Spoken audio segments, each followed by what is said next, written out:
Because music is so vast, जी production is so vast, इसके अंदर इतनी स्ट्रीम्स है ना जी जी कि आपने स्कोरर बनना है, आपने साउंड डिजाइनर बनना है, या आपने जी। प्रोडक्शन कौन से जॉनर की करनी जी है, जी जी मिक्स मास्टर इंजीनियर बनना है. So if someone is saying I love you और उसमें लड़की का रिएक्शन, लड़की जी। कुछ नहीं कह रही है, हाँ जी शी इज जस्ट सरप्राइज्ड, तो डायरेक्टर का वो बच्चा है. जी। अगर हम उसके साथ जजमेंट नहीं करेंगे, अगर आप डॉल्बी एटमॉस कर रहे हो जी और आपको अपना स्टूडियो डॉल्बी से सर्टिफाई करवाना है या डॉल्बी से परमिशन लेनी है, जी क्या महंगा स्पीकर मैटर नहीं करता, मैटर करता है डार्ट टूल जी कि डॉल्बी क्या सजेस्ट कर रही है, जी जी। और फिर आपका बजट. इस पर एक बॉलीवुड में फिल्म भी बनी थी, सीक्रेट सुपरस्टार. जी मुझे याद है वो लड़की ऐसे ही अपना फिल्म में गाने डालती थी जी और कहाँ से कहाँ पहुँच गई. अगर मेरे और आपके दोनों के केसेस में ये चीज़ होल्ड ट्रू करती है. मेरे भी पेरेंट्स का और वाइफ का बहुत सपोर्ट है एंड आई एम श्योर आपका भी है. मेरा तभी हम लोग आज यहाँ बैठकर डिस्कशन कर रहे हैं. तो दैट मीन्स म्यूजिक आपको चूज नहीं करेगा, बिल्कुल क्योंकि म्यूजिक भी इम्तिहान लेता है. बिल्कुल. ये बहुत एक इम्पॉर्टेंट चीज मैं कहने जा रहा हूँ. Focus on releasing more stuff rather then. नमस्कार दोस्तों, मैं हूं आपका होस्ट दीपित जैन और आप देख रहे हैं मेकिंग सेंस विद दीपित का एक और एपिसोड. दोस्तों, आज का एपिसोड बहुत ही धमाकेदार होने वाला है क्योंकि आज मेरे साथ जो गेस्ट हैं वो एक बहुत ही अच्छे म्यूजिशियन हैं, म्यूजिक प्रोड्यूसर हैं, फिल्म कंपोजर हैं और सबसे अच्छी बात वो एक बहुत ही सदे हुए एजुकेटर हैं. दोस्तों, मैं बात कर रहा हूं हिमांशु चावला की, जिनका आर्टिस्ट नेम है द HC. इन्होंने बहुत ही कम समय में इंडस्ट्री में अपना बहुत बड़ा नाम बनाया है. न्यू दिल्ली से इन्होंने अपने म्यूजिक करियर की शुरुआत की थी और आज बड़े से बड़े आर्टिस्ट के साथ वो काम कर चुके हैं. तो दोस्तों, बिना देर किए शुरू करते हैं आज का एपिसोड. बने रहिएगा एंड तक. हिमांशु, बहुत बहुत स्वागत है आपका हमारे स्टूडियो में. आपने अपने बिजी शेड्यूल से टाइम निकाला. Welcome to the studio. Thank you Deepit, and मुझे बुलाने के लिए आपका बहुत बहुत thank you. Pleasure is all ours. Because जो चीज़ आपने ये स्टार्ट की है अभी, मुझे लगता है ये पीक टाइम था और किसी ना किसी को ये स्टार्ट करना बहुत ज़रूरी था, क्योंकि आजकल आपको मालूम ही है कि पॉडकास्ट का बहुत ज़्यादा जी जी जी क्रेज़ है लोगों को. सो बहुत मैंने देखी है अलग अलग इंडस्ट्रीज़ के लोग पॉडकास्ट कर जी, रहे हैं, जी, बट जी. हमारी इस इंडस्ट्री के पॉडकास्ट बहुत ही रेयर है. पर आपने जो ये स्टेप लिया है, I just want to thank you for that. देखिए, हमारा तो एम ये था कि जब एस्ट्रोलॉजर्स पॉडकास्ट कर सकते हैं, फाइनेंस वाले कर सकते हैं, यहाँ तक कि बाबा लोग पॉडकास्ट कर सकते हैं, तो हम तो म्यूजिशियंस हैं, हम क्यों नहीं करेंगे. राइट. तो it is just what I can do for the industry. हम अपनी तरफ से पूरी कोशिश कर रहे हैं. This thing I think is the best thing which ever happened, because ये चीज़ अगर अभी ना होती तो कहीं ना कहीं लैक हो जाते हम. जी. तो हिमांशु, एपिसोड की शुरुआत करते हैं. देखिए, कोई भी गेस्ट हमारा आता है तो एक ऑब्वियस क्वेश्चन ये होता है कि आपने अपनी जर्नी की शुरुआत कैसे की. जी. तो आप हमें थोड़ा बताइए कि कैसे आप इनिशिएट हुए म्यूजिक में. सो म्यूज़िक तो मैं कहूँगा कि शायद नहीं, 100% गॉड गिफ्ट था. और मैंने बचपन से ही म्यूज़िक सीखना शुरू कर दिया था. जी. मैं 8th class 7th 8th class में था, तो इनफैक्ट तब तो मैंने चलो फॉर्मल ट्रेनिंग थोड़ी वोकल्स की और म्यूज़िक इंस्ट्रूमेंट्स की लेनी शुरू की थी बचपन में. जी. बट जब मैं बिल्कुल ही छोटा था, स्कूल भी नहीं गया था, तब भी मुझे म्यूज़िक से बहुत लगाव था कि जी. घर में कोई गाना प्ले होता था या टीवी चलता था तो मैं बहुत अट्रैक्ट होता था. जी. इनफैक्ट कभी सो रहा होता था तो गाने सुन के उठ जाता था. ओके. सो मुझे लगता है कि मेरा म्यूज़िक ने मुझे ही चूज़ किया हुआ था जी जी बचपन में, जी बट उसको एनहांस किया मेरे पेरेंट्स ने. जी जी और मुझे लगता है कि पेरेंट्स की सपोर्ट के बिना ये चीज़ पॉसिबल नहीं हो पाती है. जी. डेफिनेटली. बिकॉज इंडिया में म्यूज़िक को किस नज़र से देखा जाता है वो आप भी जानते हैं. जी, बिल्कुल ठीक बात है. और उसके बाद उन्होंने ही मेरे को फॉर्मल ट्रेनिंग्स दी और मेरे बचपन में म्यूज़िक इंस्ट्रूमेंट्स गिफ्ट होते थे. जी जी मतलब लोग बच्चे कार से खेलते हैं, ऑब्वियसली कार्स और गेम्स भी होती जी थी, जी जी बट मेरी पहली प्रेफरेंस होती थी कि मुझे कोई इंस्ट्रूमेंट दिया जाए. जी जी जी तो मेरे फादर मेरे लिए कैसियो छोटा लेके आते थे, जी जी जी गिटार लेके आते थे, छोटा ड्रम लेके आते थे. जी, तो जी. बचपन से ही मैं मतलब म्यूज़िक में बहुत शौक रहा.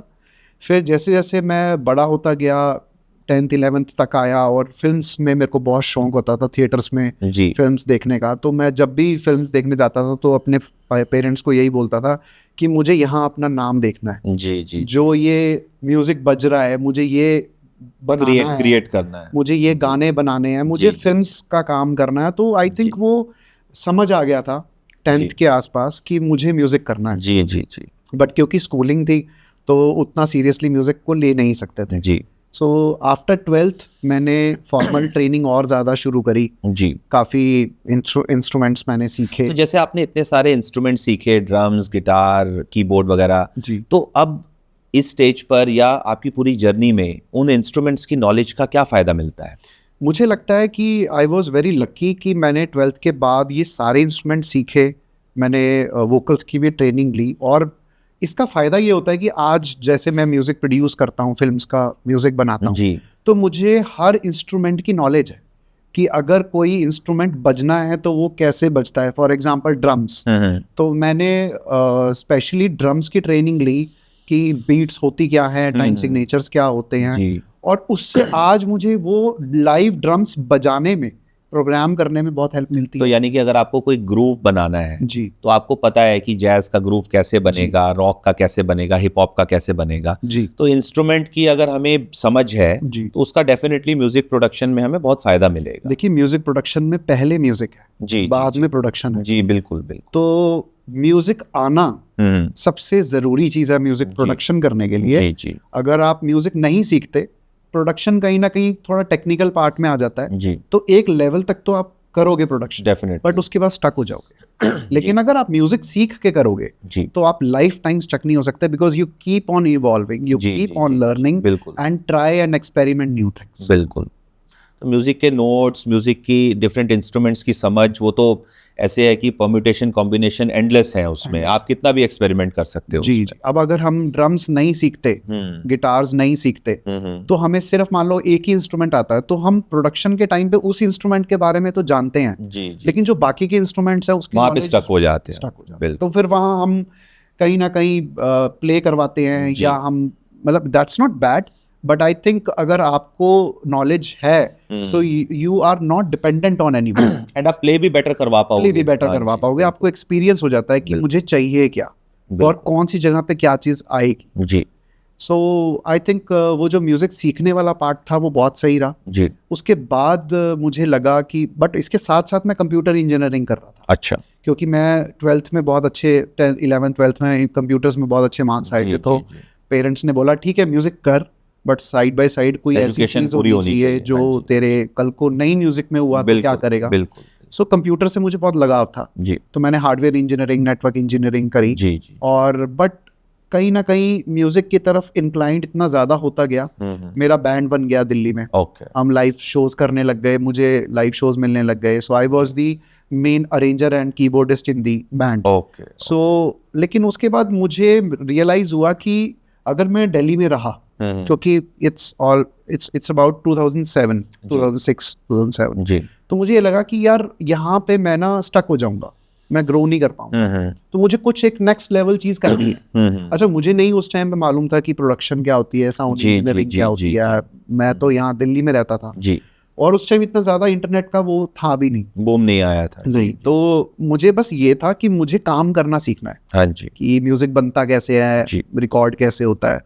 सो मैंने काफ़ी एकेडमीज ट्राई करी। अच्छा, उस टाइम हमें लगता था इसको म्यूज़िक कंपोजिंग कहते हैं, हाँ जी, तो मैं काफ़ी जगहों पे जाके पूछता था क्या आप म्यूज़िक कंपोजिंग सिखाते हैं, हाँ तो बोलते नहीं हम नहीं सिखाते। तो मैंने बॉम्बे में पता किया, जी, तो बॉम्बे में 2-3 इंस्टीट्यूट थे जो सिखा रहे थे। जी, तो मैं एक बार बॉम्बे गया, मैंने वहाँ पे काफ़ी कोर्सेज की डिटेल्स ली, बट जी। मुझे वो 100% सेटिस्फेक्शन नहीं अच्छा। मिली। Okay. Then I was coming back, but आने से एक दिन पहले मेरे जो टीचर हैं मिस्टर दमन सूद, ओके। उनका एक सेमिनार था जिस एकेडमी में वो पढ़ाते थे, डिजिटल एकेडमी। जी, वहाँ मैं चला गया, और 1-1.5 घंटे का वो सेमिनार था, और मुझे उस सेमिनार के बाद लगा कि हाँ मुझे ये चाहिए, जी, मुझे इनसे ही सीखना है, जी, मुझे यही नॉलेज चाहिए और मैं यही करना चाहता हूँ। जी, इसको जी। साउंड इंजीनियरिंग वो इंस्टेंटली स्ट्राइक कर गया वो। जी, इसको मुझे नहीं पता था कि इंजीनियरिंग हाँ कहते जी, हाँ हैं। जी, यस, आई वांट टू जी, डू दिस। जी, जी, सो मैंने अपने फादर मदर को बोला जी, कि I want to do this. जी, तो उन्होंने सपोर्ट किया, मेरा एडमिशन करवाया वहाँ पे जी। बॉम्बे में। तो आप बॉम्बे शिफ्ट हो गए फिर? मैं फिर उस टाइम पे बॉम्बे शिफ्ट हुआ। जी। 12th के बाद 1 साल में यहीं रहा, ओके, बट उसके बाद मैं बॉम्बे शिफ्ट हो गया, ओके, और वहाँ से मेरी एक्चुअल जर्नी, प्रोफेशनल जर्नी शुरू जी, हुई। ओके। तो बॉम्बे शिफ्ट होने के बाद आपने क्या देखा कि जैसे नॉर्मली हम सुनते हैं कि बॉम्बे में प्रोफेशनलिज्म बहुत ज़्यादा है compare to other parts of the country, तो ऐसा वाकई में आपको फील हुआ कि वहाँ के लोग बहुत इन डेप्थ जानते हैं चीज़ को, वो साउंड पे ज़्यादा कंसंट्रेट करते हैं ना कि ये मतलब बाकी चीज़ों पर? तो आपको क्या डिफरेंस लगा मतलब दिल्ली और बॉम्बे में? मुझे ऐसा लगता है कि ऑब्वियसली बॉम्बे बहुत प्रोफेशनल है, जी। लेकिन बॉम्बे अपने आप में सिर्फ खुद अकेले प्रोफेशनल नहीं हुआ। मेरे को ये कहीं ना कहीं ये उस टाइम भी रियलाइज़ हो गया था कि बहुत सारी स्टेट से लोग आते हैं बॉम्बे में, और वो तब आते हैं जब वो उतना लेवल पे सीख जाते हैं। ओके। और क्योंकि उस टाइम पे तो स्पेशली बॉलीवुड के अलावा और कुछ हुआ नहीं करता था, हाँ जी, हाँ जी। तो जितने भी best players, best musicians, best music producers, engineers, जितने भी ऑल ओवर स्टेट से हुआ करते थे, वो बॉम्बे शिफ्ट होते थे और वहाँ पे काम करते थे। लेकिन धीरे धीरे क्योंकि वहाँ इंस्टीट्यूट्स खुलने शुरू हुए जी। और बच्चे वहीं पढ़ने लग गए, वहीं पढ़ के वहीं काम करने लग गए, जी। सो वो जो एक कल्चर होता है वो कल्चर बॉम्बे में डेवलप हो गया। जी। और ऑब्वियसली जहाँ पे एजुकेशन होती है हाँ जी, वहाँ ऑब्वियसली प्रोफेशनलिज्म अपने आप ही आ जाता है। सो मुझे लगता है कि उस टाइम पे नॉर्थ इंडिया जो था वो एजुकेशन कम होने की वजह से उतना प्रोफेशनल नहीं था जी, जी। जितना बॉम्बे। तो एजुकेशन से ही मेरे को एक चीज़ और ध्यान में आ रही है कि जैसे बहुत सारे लोग हम देखते हैं हमारे पास भी शोरूम पर दिल्ली साउंड स्टोर में आते हैं, कोई सामान लेने आ रहा है, कोई म्यूज़िक प्रोडक्शन करना चाह रहा है, कोई स्टूडियो बनाना चाह रहा है या कोई म्यूजिशियन है। तो चाहे वो म्यूजिशियन वो गिटार बजा रहा है, कीबोर्ड बजा रहा है या वो म्यूज़िक प्रोडक्शन करना चाह रहा है, कितना इंपॉर्टेंट होता है फॉर्मल ट्रेनिंग? उसकी क्या इंपॉर्टेंस है कि अगर कोई बंदा बगैर फॉर्मल ट्रेनिंग के यानी कि कोई ऑनलाइन प्लेटफॉर्म पर देखकर ट्यूटोरियल्स देखकर सीखता है वर्सेस जैसे आपने प्रॉपरली सीखा, अब दमन सूद जी इतने लेजेंडरी साउंड इंजीनियर रहे हैं, तो कहीं ना कहीं कुछ डिफ्रेंसिएशन आती है? देखिए अब इस चीज़ पे आज के टाइम पे आफ्टर स्पेशली आफ्टर कोविड जी। मैं अगर ये बात करूंगा तो शायद कई लोग अग्री भी ना करें, लेकिन मेरे पास इसका एक बहुत सिंपल सा जवाब है कि जब बच्चा नर्सरी में जाता है जी। और फिर फर्स्ट में जाता है और फर्स्ट टू 12th प्रॉपर पूरी स्कूलिंग करता है, और उस टाइम हम लोग ये ध्यान रखते हैं कि हम अपने बच्चे को एक अच्छे स्कूल में भेज रहे हैं, जी। उसको अच्छी एजुकेशन मिल रही है। क्यों?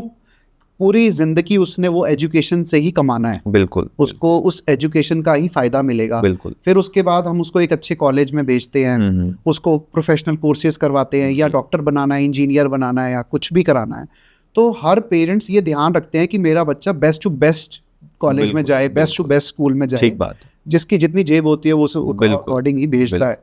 लेकिन जब म्यूजिक की बात आती है तो वहां पे क्वेश्चन मार्क आ जाता है जी कि क्या जरूरत है।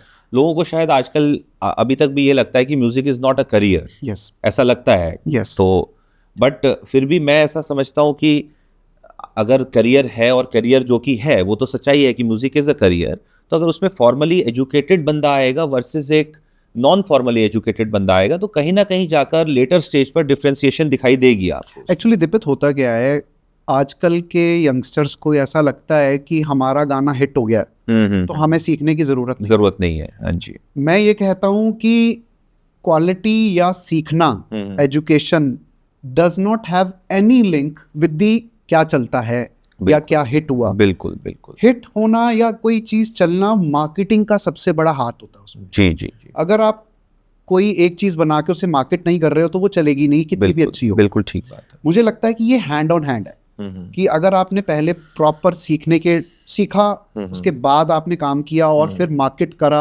और आपका गाना हिट हुआ, वर्सेस आपने नीचे का पूरा स्किप कर दिया, सिर्फ यूट्यूब से या किसी भी सोशल मीडिया से, इंटरनेट से आपने कुछ नॉलेज ली और आपका गाना हिट हो गया जी। लॉन्ग टर्म इफेक्ट बहुत उसका लंबा चल के इफेक्ट करता है। और जो सीखा हुआ इंसान होता है ना, वो धीरे धीरे इवॉल्व होता है ऑर्गेनिकली। यस जी। क्योंकि वो सीखा है तो वो और सीखना चाहता है। बिल्कुल। लेकिन जो नहीं सीखा उसे कहीं ना कहीं ऐसा महसूस हो रहा होता है, मुझे पता है। हाँ जी। ये बहुत बड़ा डिफरेंस आता है। जैसे आज मुझे 15 साल से ज्यादा हो गए काम करते हुए, मुझे आज भी ऐसा लगता है कि पता नहीं अभी कितना ही सीखना है। बिल्कुल ठीक बात है। डेली बेसिस पे इंसान सीखता है। ठीक बात। अभी भी नहीं आ रहा है यार। मैं एजुकेट भी कर रहा हूँ लोगों को, उससे भी बहुत सीखता हूँ। इनफैक्ट मेरे स्टूडेंट्स ही मुझे बहुत कुछ सिखा जाते हैं। जी जी। सो अगर आप नहीं सीखते तो उसका लॉन्ग टर्म इफेक्ट बहुत बुरा है। जी जी जी। अगर आप सीख के कोई चीज करते हो वो आपके लॉन्ग टर्म में बहुत ज्यादा आपकी हेल्प करती है। जी। So it's not bad to learn from internet, but internet पे आपके क्वेश्चंस का कोई जवाब नहीं दे सकता। बिल्कुल ठीक बात है। आप जो करना चाहते हो उस पे कोई फोकस नहीं कर सकते। जी you can not ask your doubts. आपकी म्यूजिक की समझ क्या है, आप किस वे में आपको जाना, because music is so vast, जी प्रोडक्शन इज सो वास्ट, जिसके अंदर इतनी स्ट्रीम्स है ना जी जी जी कि आपने स्कोरर बनना है, आपने साउंड डिजाइनर बनना है, या आपने जी। प्रोडक्शन कौन से जॉनर की करनी जी, है, जी, जी, जी। मिक्स मास्टर इंजीनियर बनना है। सो आपको कोई सही रास्ता नहीं दिखा सकता। जी। लेकिन अगर एक मेंटोर होता है, एक आपका अच्छा टीचर, एक्सपीरियंस टीचर, स्पेशली जी। एक्सपीरियंस टीचर्स जी। में यहाँ पे मैं बोलूँगा, क्योंकि आप सिर्फ सीख के आए हो और सिखा रहे हो, जी जी ठीक है।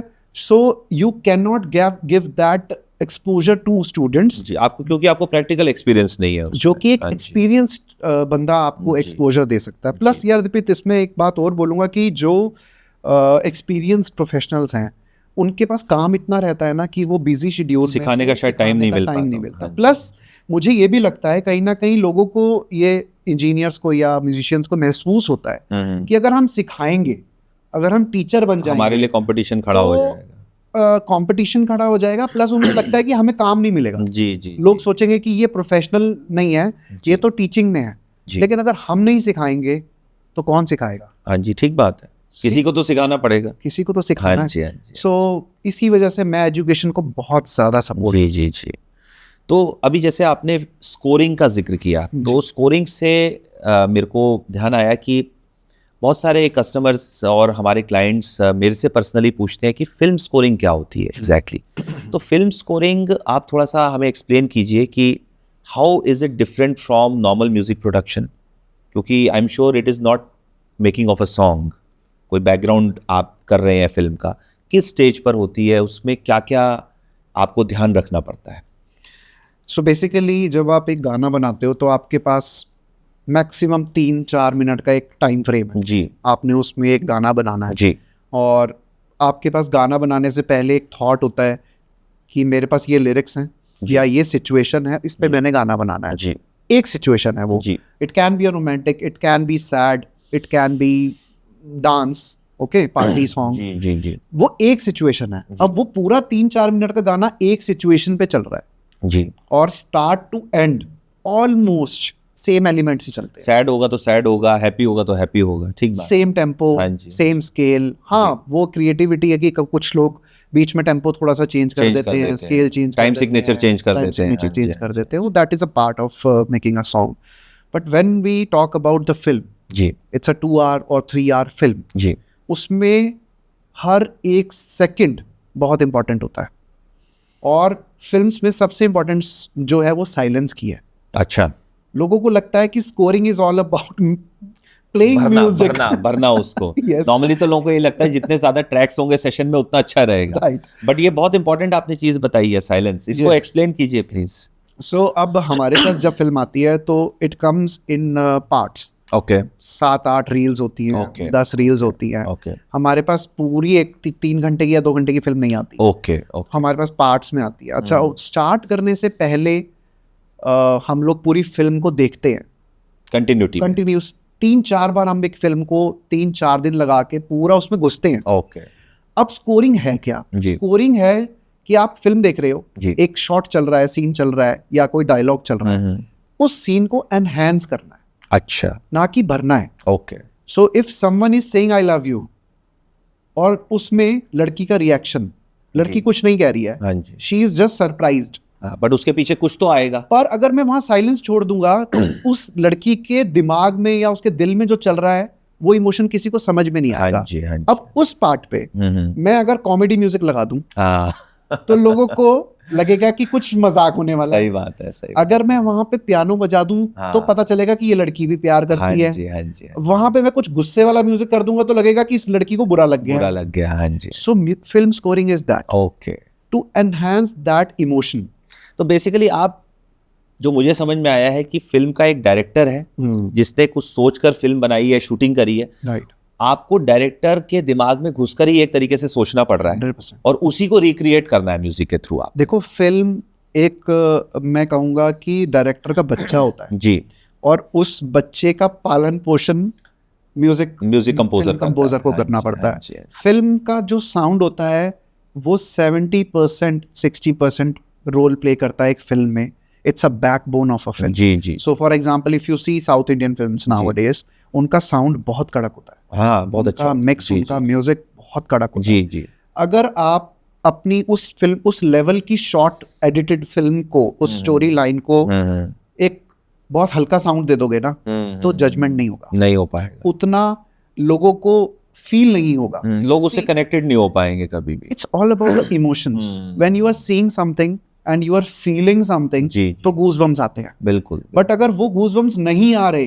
दैट मीन्स आपके साउंड में कहीं ना कहीं प्रॉब्लम। हमें तो थिएटर में गूज़बम्स आते ही बेस से हैं तो नहीं, उसका सारे reason- लोगों को तो इसका मतलब साउंड का तो बहुत इंपॉर्टेंट रोल है ही, कस्टमर की इमोशंस को, व्यूअर की इमोशंस को जगाने के लिए। मुझे ये लगता है कि जो आपने बात करी है बेस से आता है। हाँ जी हाँ जी हमारे सेंसेस जो हैं, जो इंसान के ईयर्स हैं, हाँ जी वो फ्रिक्वेंसीज पे काम कर रहे हाँ हैं। जी हाँ जी और कुछ ऐसी फ्रिक्वेंसीज होती हैं, जी। Especially lower frequencies, which gives you goosebumps.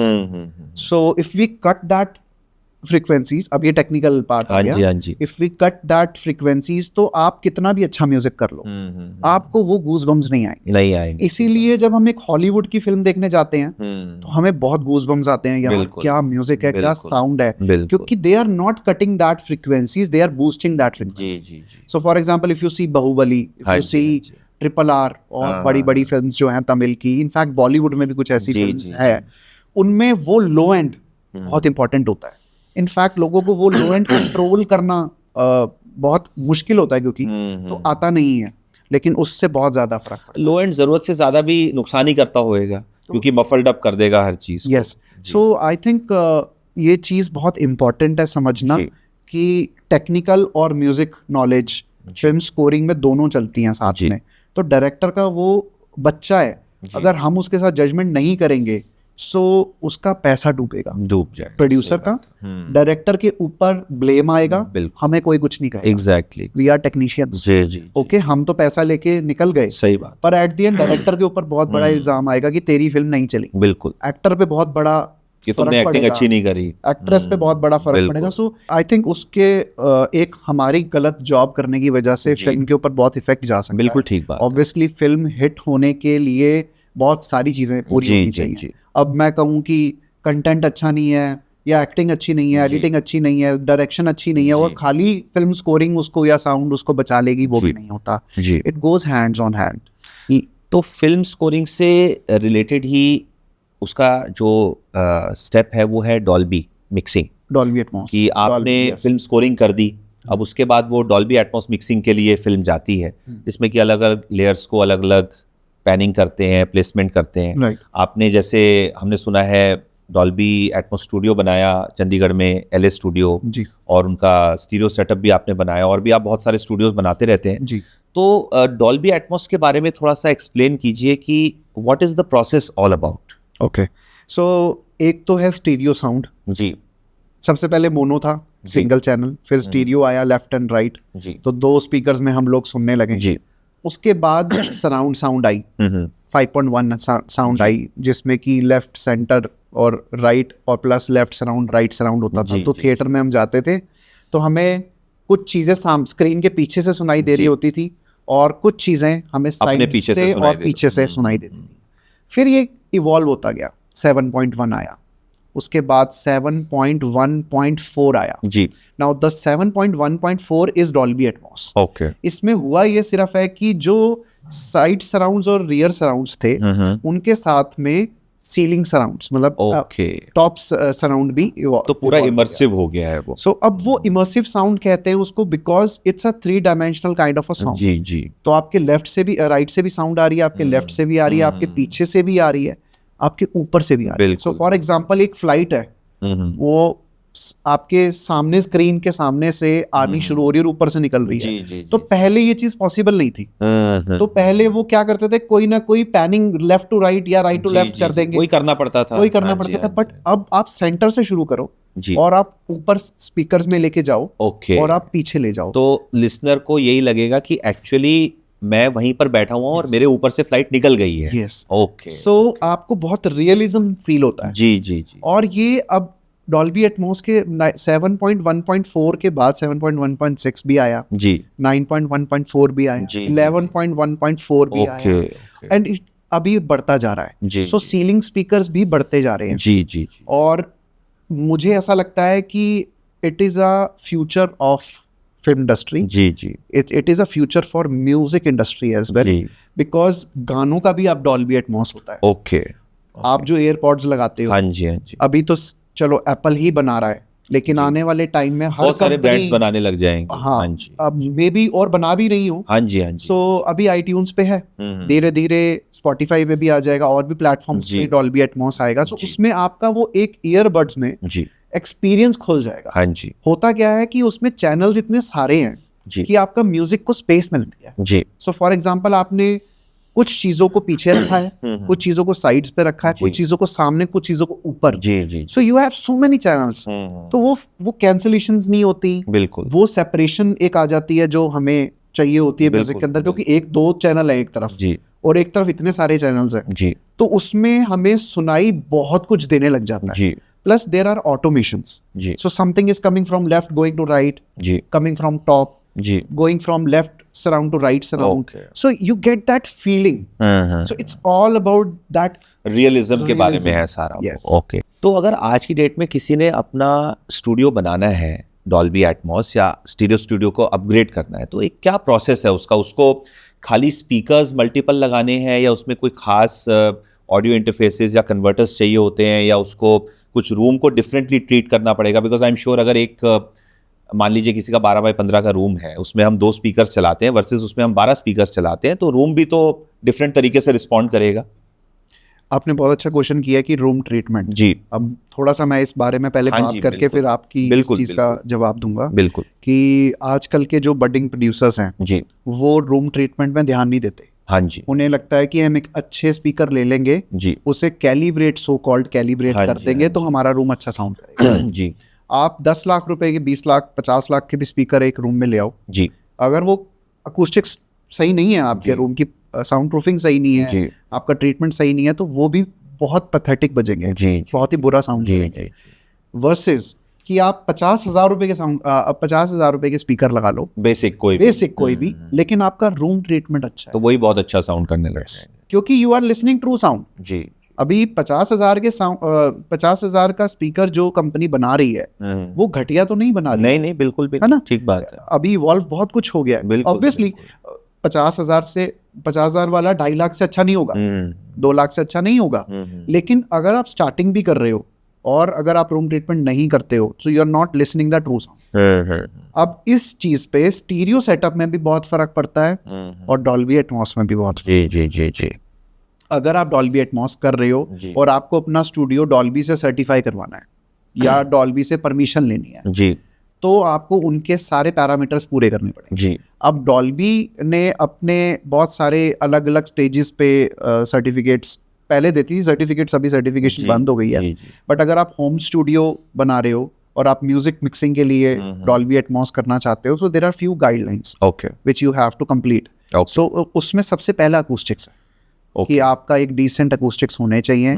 ये जरूरी नहीं है कि आप किसी को हायर करके बनाओ, ओके खुद भी किया जा सकता खुद भी है। किया जा सकता है, लेकिन हाँ आपको उसकी नॉलेज होनी चाहिए। जी। अब मैं काफ़ी स्टूडियोज बना चुका हूँ, जी उस स्टूडियोज में मैं स्क्रैच से शुरू करता हूँ और फाइनल तक जाते हुए नोटिस करता रहता हूँ, नोट करता हूँ कि क्या साउंड में फ़र्क आ रहा है। जी और मुझे पहले ही पता होता है कि ये रूम में इतने हर्ट्स पे मोड्स आते हैं, जी तो यहाँ ज़्यादा ट्रीटमेंट करना पड़ेगा, इस चीज़ पे ज़्यादा वर्कआउट करना पड़ेगा, इस कॉर्नर पे ज़्यादा वर्कआउट या जी, सीलिंग पे ज़्यादा जी, वर्कआउट जी, करना जी। पड़ेगा।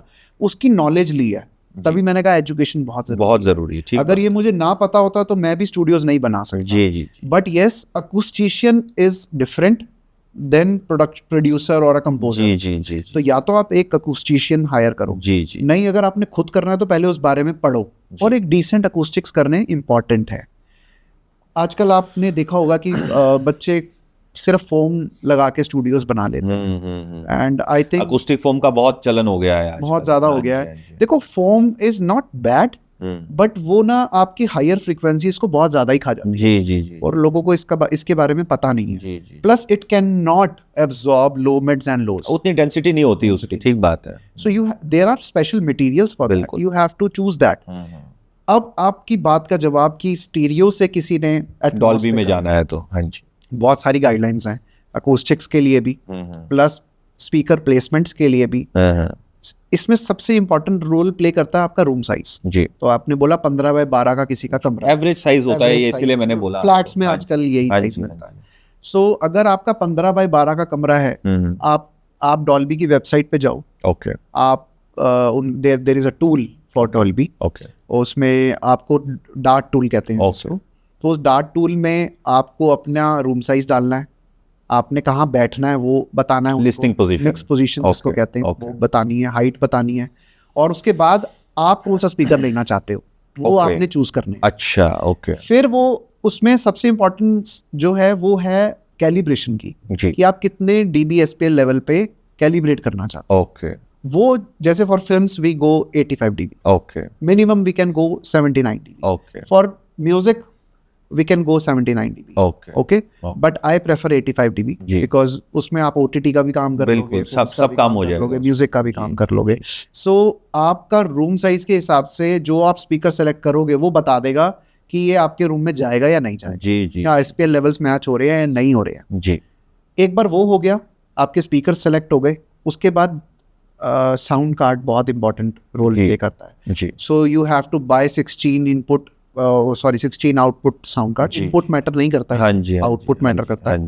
तो आपके पास वैसे तो 12 या 14 आउटपुट्स इनफ है, लेकिन 16 लेना है। अगर किसी ने 9.1.6 करना है तो 16 आउट उसको चाहिए। So you have to buy 16 out sound card. अभी रिसेंटली काफी कंपनीज ने निकाले हैं, सस्ते में भी निकाले हैं। So one of them is Audient Oria जी। सेकंड अभी एपोजी ने भी एक बहुत अच्छा सिम्फनी स्टूडियो सीरीज आई है जी, that is a great sound card. So but मुझे ओरिया में एक चीज बहुत सही लगती है कि आप प्लेबैक कर सकते हो आईट्यून्स से, नेटफ्लिक्स से, आप अपना मिक्स डाउनग्रेड कर सकते हो 1.4 से 7.1 में, 5.1 में, स्टीरियो में डाउन मिक्स हो जाए। Okay, that's an interesting feature. Yes, so I think Oria has Audient has done a great job in that. And जो अभी LA में हम लोग डॉल्बी का सेटअप बना रहे हैं फिल्म्स का, उसमें डॉल्बी की ही साउंड हम लोगों ने लगाई है, डॉल्बी के ही सिनेमा स्पीकर्स हैं और ओरिया ही हम लोग इंस्टॉल वहाँ पे कर रहे हैं।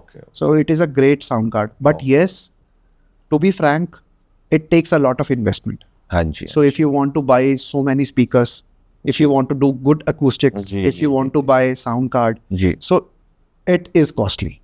So firstly you should see कि मेरा इसमें रिकवरी कितना है। हाँ जी, कि अगर मैं इतना पैसा लगा रहा हूँ तो उससे रिकवरी कितना, क्या मुझे उतना काम आएगा, मैं कितने टाइम में रिटर्न ऑन इन्वेस्टमेंट ले पाऊंगा वापस। सो बिजनेस पॉइंट ऑफ व्यू से आपको पहले ये सोचना है। बिल्कुल।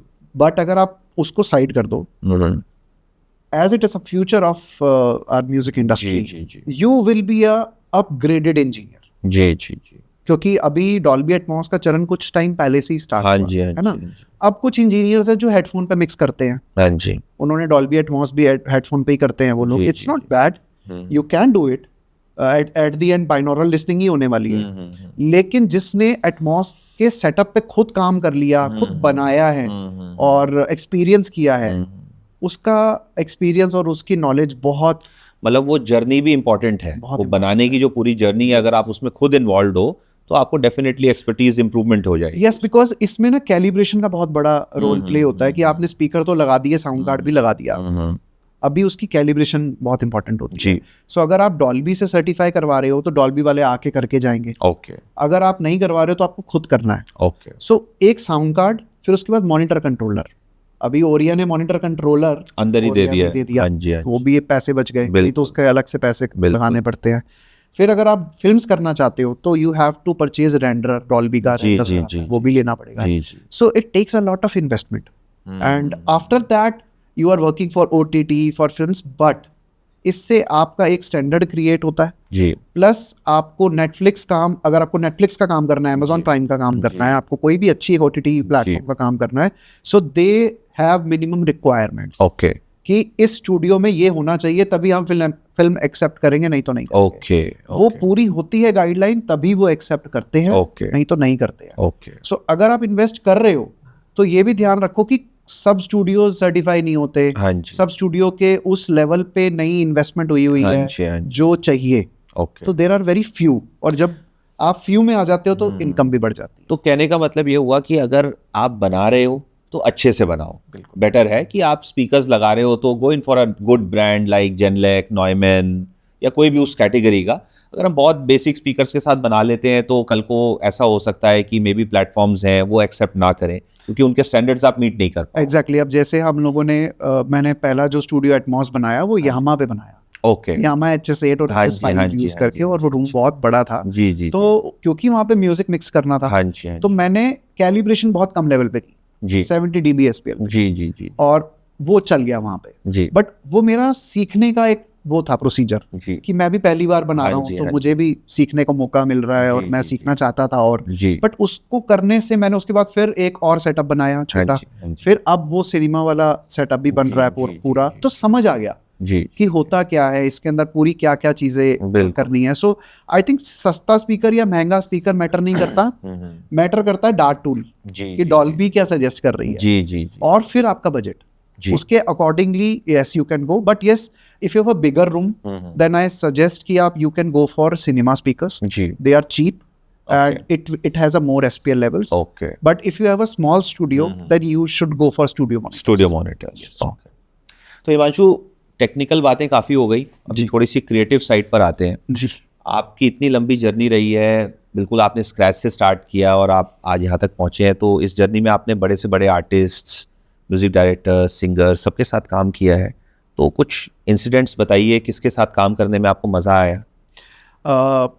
मेरी लाइफ में मैंने कभी भी ये नहीं देखा सबसे पहले कि जी। मैं किसके साथ काम कर रहा हूँ। जी जी जी जी मेरे लिए एक आर्टिस्ट ही है, चाहे वो बहुत फेमस है या वो बहुत नया है। जी बट मैं इस चीज़ में बस ये चीज़ कहूँगा कि प्रोफेशनल आर्टिस्ट के साथ काम करके आपका एक्सपीरियंस जो होता है जी वो खुद एनहेंस हो जाता है। जी जी क्योंकि मुझे ऐसा लगता है कि काम करने वाले से काम कराने वाला बहुत मैटर करता है। जी जी बिल्कुल। अब प्रोफेशनल आर्टिस्ट के साथ क्या होता है कि उन्हें पता होता है कि उनको चाहिए क्या। हाँ जी, हाँ जी, so they are very clear about it, जी कि उनको पता है ये चीज़ चलती है मेरी और मुझे ये चाहिए। जी। तो वो आपको पहले ही एक्सप्लेन कर बड़ा देते हैं, टारगेटेड प्रोसेस होता है यस, वो। कि हमें ये चाहिए, हमारा ऐसा है ये साउंड, हमें ये चाहिए।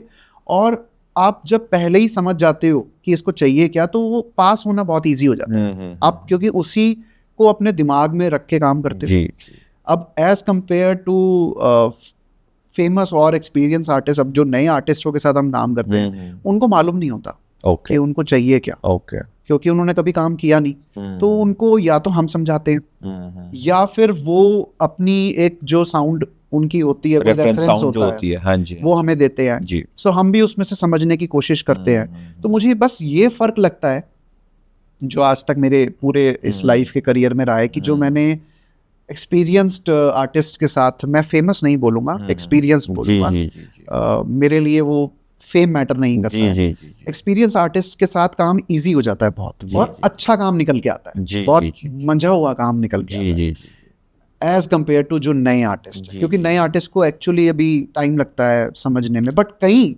नए आर्टिस्ट बहुत ही अच्छे होते हैं, जी उन्हें पता होता है कि उनको क्या चाहिए, जी, जी, और जी। उसमें हमें बहुत ईज मिलता है। जी सो उसमें चेंजेस बहुत कम होते हैं। जी। तो हमारे फर्स्ट या सेकंड या थर्ड वर्जन्स में ही सारा गाना डन हो जाता है। तो जब आर्टिस्ट का जिक्र हो रहा है तो एक चीज़ ये बताइए कि जैसे प्लेबैक आर्टिस्ट होते हैं जो फिल्मों में गाना गाते हैं, चाहे किसी भी इंडस्ट्री में हो, और दूसरा इंडिपेंडेंट आर्टिस्ट्स हैं। तो इंडिपेंडेंट आर्टिस्ट्स जो है आजकल, आपको लगता है कि कोई इंडिपेंडेंट आर्टिस्ट रहकर अपने लिए अच्छा नाम कमा सकता है?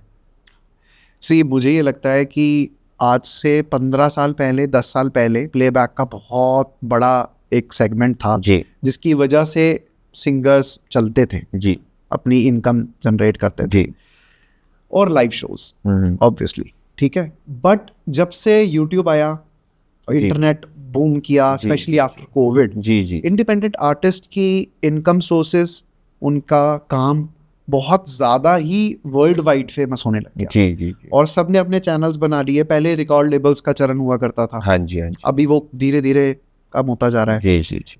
और ऐसा नहीं है कि मैं उसके खिलाफ हूँ या उसके सपोर्ट में हूँ, बट मुझे ऐसा लगता है कि एक आर्टिस्ट का अपना टैलेंट अपने ही चैनल से अगर हो तो वो better ज़्यादा है। बेटर है, जी। क्योंकि उसकी रॉयल्टीज, उसकी एप्रिसिएशन वो उसको पूरी मिलती है। जी जी जी। और अभी thanks to so many platforms कि इंटरनेट पे जो इतने सारे प्लेटफॉर्म्स आ गए हैं जो आर्टिस्ट को सपोर्ट कर रहे हैं, उसकी वजह से आर्टिस्ट की इनकम सोर्स बहुत अच्छा बन चुका है। ओके। और मुझे लगता है कि प्लेबैक सिंगिंग एक पार्ट रह गया है सिंगिंग का। उसके अलावा इंडिपेंडेंटली जो लोग गाने निकाल रहे हैं, फॉर एग्जांपल पंजाबी इंडस्ट्री आप जी देख जी लो, जी, वो तो पंजाब मोस्टली में- इंडिपेंडेंट ही होता है। अभी पंजाब में कोई गाना हिट होता है तो वो बॉलीवुड में जाता है। हाँ जी हाँ जी। और ये आज से नहीं हो रहा, बहुत सालों से हो रहा है। जी जी जी। सो मुझे लगता है कि प्लेबैक सिंगिंग भी करो, बट सिर्फ उस पर डिपेंड नहीं होना चाहिए। जी जी जी जी जी you keep on doing what you are doing, जी। Keep releasing your stuff. Also ये बहुत एक इम्पॉर्टेंट चीज मैं कहने जा रहा हूँ, focus on releasing more stuff rather than perfection. जी जी जी हाँ, परफेक्शन आ जाएगी, जी धीरे धीरे अपने आप आएगी, बट जितना ज्यादा आप म्यूजिक रिलीज करोगे जी, उतनी गलतियां आपको अपनी पता चलेगी। अपने आप ही सुधरती चली जाती है आपकी वो। ऑडियंस आपको बताएगी कि आप जी। यहाँ पे, जैसे आपने 6 गाने निकाले, एक ही चला, जी जी तो उस एक गाने में क्या खास था हाँ जी जो वो चला है? फॉर एग्जाम्पल इमोशन बहुत अच्छा था, बिल्कुल ट्रू साउंड था, बिल्कुल। वो चला। अब अगले गाने में आप वही करो, जी तो उसके लिए आपको रिलीजेस बहुत करने पड़ेंगे। जी सो ज्यादा सोचो मत, जी। काम करो। प्लस लाइव शोज, सो लाइव शोज से बहुत अच्छी इनकम आने के चांसेस होते Okay. हैं। वहां से बहुत अच्छे वेडिंग शोज हो गए, पार्टी शोज हो गए। हाँ, एज अ इनकम सोर्स बहुत अच्छा है यस वो, यस। बिल्कुल सो ठीक मुझे लगता है कि आज कोई एक छोटे से गांव में भी अगर कोई सिंगर है और उसका अच्छा अपना यूट्यूब चैनल है और वो बहुत अच्छे गाने बात। अच्छा कमा खा सकता है सो वो। उसको कहीं जाने की जरूरत नहीं है, जी जी लोग उसके पास आएंगे। जी जी so I think releasing more stuff जी बहुत इंपॉर्टेंट है, बाकी आपके टैलेंट पे जी। डिपेंड करता है। बेसिकली प्रोक्रेस्टिनेट नहीं करना है, ये नहीं सोचना है कि कल कर लेंगे, परसों कर लेंगे, या जब परफेक्ट हो जाएंगे तब कर लेंगे। मैं तो हमने ये कोशिश करते रहना है। राइट, मैं तो ये कहता हूँ कहीं आर्टिस्ट को कि आप म्यूजिक प्रोडक्शन सीख रहे हो, आप गाना गाते हो, लिखते हो, बेसिक आपको आता है, आप एक अपना चैनल बनाओ, जो आपको आता है ना आप वो डालना शुरू कर दो। सिर्फ एक अकूस्टिक गिटार पकड़ो, गाना डाल दो। आज के टाइम पे यार मोबाइल्स के कैमरा इतने अच्छे बहुत हो गए अच्छे हैं, हो गए हैं, सही बात आपको कोई कैमरामैन की जरूरत नहीं जी, है, आप जी। सेल्फी कैमरे से ही आप अच्छी वीडियो बना सकते हो। लोगों को वीडियो से ज्यादा आजकल ऑडियो ज्यादा पसंद ज्यादा आता है। जरूर, हाँ। तो अगर आपका गाना अच्छा होगा, आप खाली पियानो पे भी बना लोगे ना, जी, जी, खाली हाँ, इसमें थोड़ा इंस्ट्रूमेंट की नॉलेज देखो बहुत इंपॉर्टेंट है। तो उसमें भी आपका गाना अगर चलना है जी। तो चल जाएगा। इस पर एक बॉलीवुड में फिल्म भी बनी थी, सीक्रेट सुपरस्टार। जी मुझे याद है वो लड़की ऐसे ही अपना फिल्म में गाने डालती थी जी और कहाँ से कहाँ पहुँच गई थी। जी। तो डेफिनेटली यू आर राइट, हमें सोचना नहीं है, हमें काम करते जाना है। जी। इनिशियल लेवल पर गलतियां होंगी, सब कुछ होगा, बट ग्रेजुअली इंप्रूवमेंट होती चली देखिए, अगर गलतियां नहीं होंगी तो हम इम्प्रूव एक कैसे करेंगे। ठीक बात है, गलतियां करनी बहुत इम्पोर्टेंट। ठीक बात है। तो हिमांशु, मोस्टली हमारी डिस्कशन के दौरान ऐसी ऐसी चीज़ें आपने बताई हैं जो यंग जनरेशन के लिए बहुत फ्रूटफुल है, और हमारा जनरली आखिरी में क्वेश्चन होता है सबसे कि भी आप यंग जनरेशन को क्या एडवाइस देंगे, बट मेरे को लगता है कि आप सारी एडवाइस ऑलरेडी सारे पॉइंटर्स में बता चुके हो। तो अगर आपको लग रहा है कि कुछ रह गया है इंपॉर्टेंट पॉइंट, तो आप वो भी बता दीजिए जो यंग जनरेशन के लिए जो इस फील्ड में आना चाहते हैं। मुझे अगेन ये लगता है कि if you want to come into audio production, music production और मिक्सिंग मास्टरिंग और रिकॉर्डिंग, जी, सबसे पहले अपने आप को एजुकेट कर लो, जी, उस चीज़ के लिए तैयार कर लो। वो कहते हैं ना कि लड़ने से पहले जी, प्रैक्टिस बहुत ज़रूरी है। बिल्कुल। आप बिना टूल्स के, बिना सही टेक्निक्स जाने अगर लड़ने घुस जाओगे तो शायद 2-4 बार जीत भी जाओ, जी, पर आगे चल के मुश्किल आएगी, हार जाओगे। तो सबसे पहली मतलब मेरे को ये लगता है कि अगर आपने इस लाइन में आना है तो एजुकेशन लो, जी, और किससे एजुकेशन ले रहे हो वो बहुत इंपॉर्टेंट है। जी, सेकंड थिंग इज सपोर्ट, जी, पेरेंट्स का सपोर्ट। वो तो बहुत ज़रूरी है। बहुत सारे पेरेंट्स हैं जो सपोर्ट नहीं कर रहे हैं, और बच्चे काफ़ी ऐसे हैं जो मैं भी जानता हूँ जिनको, जो जॉब कर रहे हैं या पापा का बिजनेस कर रहे हैं लेकिन करना म्यूजिक चाहते थे जी, और वो अंदर ही अंदर खल रहे हैं, डिप्रेशन में जा रहे हैं कि यार करना ये है, कर क्या रहे हैं जी। मुझे लगता है वहाँ पेरेंट्स को टेक लेना चाहिए जी। बहुत पहले भी मैं ये चीजें बोलता आ रहा हूँ हमेशा ही कि पेरेंट्स का बहुत बड़ा रोल होता है, क्योंकि मेरा रहा है, और शादी के बाद वाइफ का बहुत बड़ा रोल। बिल्कुल, अगर मेरे और आपके दोनों के केसेस में ये चीज़ होल्ड ट्रू करती है। मेरे भी पेरेंट्स का और वाइफ का बहुत सपोर्ट है, एंड आई एम श्योर आपका भी है, तभी हम लोग आज यहाँ बैठकर डिस्कशन कर रहे हैं। मेरा बचपन में पेरेंट्स का बहुत रहा, बट लाइफ पार्टनर मुझे टचवुड बहुत अच्छी मिली जी, और उसने बहुत सपोर्ट किया है और आज भी सपोर्ट कर रही है। मुझे लगता है उसके बिना तो मैं शायद जीरो हो जाता। अब जो बच्चे जो करना चाह रहे हैं ये उनको पेरेंट्स का सपोर्ट बहुत इंपॉर्टेंट, और अगर मैरिड हैं तो लाइफ पार्टनर का सपोर्ट बहुत इंपॉर्टेंट है। इसके अलावा मुझे ये लगता है कि जब आप सीख जाते हो, काम करते हो और जब एक्चुअल इंडस्ट्री में काम करने लगते हो, सो एक बहुत जल्दी ना डिप पॉइंट आता है, अच्छा, जहाँ काम नहीं मिल रहा होता और बाकी आपके आसपास के लोग सबको काम मिल रहा होता है, ऊपर चले जाते हैं। यहाँ आती है सबसे बड़ी प्रॉब्लम, आप गिव अप कर जाते हो। बट वो ध्यान रखना कि हमेशा वो पॉइंट आपका एक्चुअली एग्जाम है कि आप बने हो म्यूजिक के लिए कि नहीं। वो डिप पॉइंट पे अगर आप उठ गए तो आप लाइफ टाइम अचीव करोगे, लेकिन आपने वहां गिव अप कर दिया तो दैट मीन्स म्यूजिक आपको चूज नहीं करेगा। बिल्कुल, क्योंकि म्यूजिक भी इम्तिहान लेता है। बिल्कुल, आपको, हाँ, कईयों की किस्मत होती है कि वो हाथ डालते ही हैं तो फेमस हो टॉप पे पहुंच जाते हैं, बट कुछ लोग 15 साल 20 साल भी काम करते हैं और फेमस नहीं होता। कईयों को रिकग्निशन बहुत लेट मिलती है, बट परसिस्टेंस मैटर करता है इसमें। मुझे ये लगता है कि इसमें सबसे पहले आपको ये सोचना चाहिए कि आप म्यूजिक कर क्यों रहे हो, आप इस लाइन में आ क्यों रहे हो। पहली चीज पैसे के लिए, फेमस होने के लिए, या अपनी खुशी के लिए। जी, अगर आप अपनी खुशी के लिए आ रहे हो तो फिर पहले की दो चीजों को छोड़ दो। ऑब्वियसली पैसा बहुत इंपॉर्टेंट है, business is very important, but business आप तभी कर सकते हो जब आप जो कर रहे हो उसमें खुश हो, मजा आता है आपको, कम कमा लोगे पर खुश रहोगे। पेरेंट्स को भी मैं यही बोलता हूँ, मेरे पास कई पेरेंट्स आते हैं, मैं उनको यही समझाता हूँ, देखो बेटा कमा लेगा, आपका कम कमा लेगा लेकिन खुश रहेगा। आपको खुशी इंपॉर्टेंट है या वो करोड़पति बन जाए और दवाई लेके सो रहा हो रात को, वो चाहिए आपको। तो वो फिर समझते हैं कि हाँ हमारा बच्चा कोई नहीं, कम कमा ले लेकिन खुश रहे। सो वो जो डिप पॉइंट है उस पर बहुत ध्यान रखना होता है, गिव अप नहीं करना है।